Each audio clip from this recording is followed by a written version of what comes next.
एक बार की बात है, किसी जंगल में एक कौवा रहता था। वो बहुत ही खुश था क्योंकि उसकी ज्यादा इच्छाएं नहीं थीं।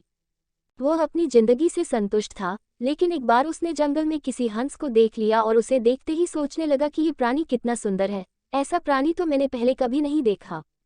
इतना साफ और सफेद, ये तो इस जंगल में औरों से बहुत सफेद और सुंदर है, इसलिए ये तो बहुत खुश रहता होगा। कौवा हंस के पास गया और पूछा, भाई तुम इतने सुंदर हो, इसलिए तुम बहुत खुश होगे। इस पर हंस ने जवाब दिया, हाँ मैं पहले बहुत खुश रहता था, जब तक मैंने तोते को नहीं देखा था। उसे देखने के बाद से लगता है कि तोता धरती का सबसे सुंदर प्राणी है। हम दोनों के शरीर का तो एक ही रंग है, लेकिन तोते के शरीर पर दो दो रंग है। उसके गले में लाल रंग का घेरा और वो सूरखरे रंग का था। सच में वो बेहद खूबसूरत था। अब कौवे ने सोचा कि हंस तो तोते को सबसे सुंदर बता रहा है, तो फिर उसे देखना होगा। कौवा तोते के पास गया और पूछा, भाई तुम दो दो रंग पाकर बड़े खुश होगे। इस पर तोते ने कहा, हाँ मैं तब तक खुश था जब तक मैंने मोर को नहीं देखा था।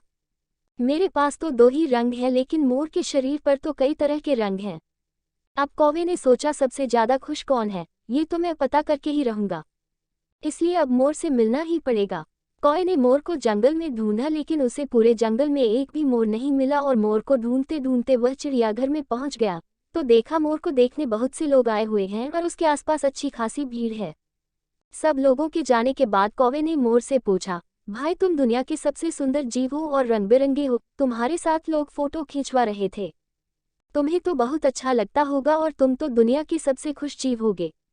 इस पर मोर ने दुखी होते हुए कहा, भाई अगर सुंदर हूं तो भी क्या फर्क पड़ता है। मुझे लोग इस चिड़ियाघर में कैद करके रखते हैं, लेकिन तुम्हें तो कोई चिड़ियाघर में कैद करके नहीं रखता और तुम जहां चाहो अपनी मर्जी से घूम फिर सकते हो। इसलिए दुनिया के सबसे संतुष्ट और खुश जीव तो तुम्हें होना चाहिए, क्योंकि तुम आज़ाद रहते हो। कौवा हैरान रह गया, क्योंकि उसके जीवन की अहमियत कोई दूसरा बता गया। दोस्तों, ऐसा ही हम लोग भी करते हैं। हम अपनी खुशियों और गुणों की तुलना दूसरों से करते हैं, ऐसे लोगों से जिनका रहन सहन का माहौल हमसे बिल्कुल अलग होता है। हमारी जिंदगी में बहुत सारी ऐसी चीजें होती हैं जो केवल हमारे पास हैं, लेकिन हम उसकी अहमियत समझकर खुश नहीं होते। लेकिन दूसरों की छोटी खुशी भी हमें बड़ी लगती है, जबकि हम अपनी बड़ी खुशियों को इग्नोर कर देते हैं।